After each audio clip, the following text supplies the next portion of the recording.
கிறிஸ்டியானிட்டியுடைய முக்கிய நோக்கமே பிறருக்கு தொண்டு புரிவதுதான், மக்களுக்கு உதவி செய்வதற்காகத்தான். மக்களை வளர்ப்பது, குறிப்பாக இயலாதவர்கள், கஷ்டப்படுகின்றவர்களுக்கு அவருடைய கண்ணீரை துடைக்க. அதுதான் இந்த பிஜேபி ஆட்களுக்கு அந்த மத ஆட்களுக்கு பிடிக்காது. தொண்டு செய்வது, மக்களுக்கு கண்ணீரை துடைப்பது, அவர்களோடு பயணிப்பது, அவருடைய கஷ்டத்துக்கு பங்கு கொள்வது என்ற பிலாசபிலாம் அவங்ககிட்ட கிடையவே கிடையாது. That's why they are very against us. எங்கெல்லாம் வாழ்வு அச்சுறுத்தப்படுகிறதோ நீங்கள் குரல் கொடுத்து நீங்கள் எப்பொழுதும் நீதி நிலைநாட்ட இருப்பதற்காக எங்கள் மகிழ்ச்சி.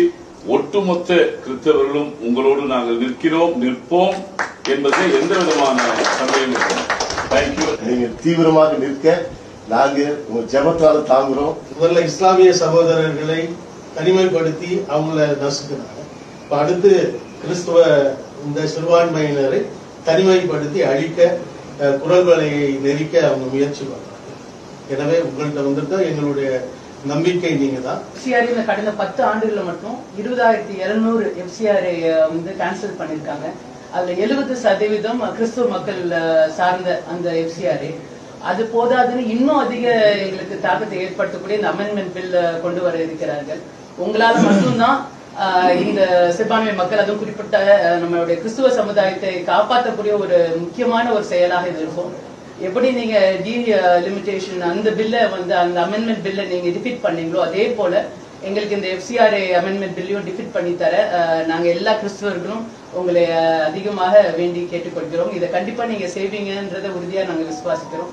God bless you. And you are the only CM fighting for the minorities. Continuously you are reading and seeing in the TVs. The delimitation bill that was defeated 2-3 days back because of your effort only. You are the first CM to react and condemn that this should be scrapped, should not be entertained. ஆனால் 100 ஆண்டுகளுக்கு முன்பதாக கிறிஸ்தவ பள்ளிக்கூடங்களை தவிர வேறு எந்த பள்ளிக்கூடங்களும் இந்த இந்தியாவில் இல்லாத போது இன்னைக்கு கிறிஸ்தவ பள்ளிக்கூடங்கள், ஹோம்ஸ் எல்லாம் திட்டமிட்டபடி மத்திய அரசால் அளிக்கப்படுகின்ற ஒரு சூழ்நிலை. உங்களால் மட்டும்தான் இதை செய்ய முடியும். உங்களை நாங்கள் மாநில தலைவராக பார்க்கவில்லை, தேசிய தலைவராக பார்க்கிறோம், முதலமைச்சராக பார்க்கவில்லை, பிரதம மந்திரியாக நீங்கள் இப்படிப்பட்ட காரியங்களை எல்லாம் நீங்கள் செய்ய வேண்டும் என்று சொல்லி திருச்சபையின் சார்பாக வாழ்த்துக்களை தெரிவிக்கிறோம்.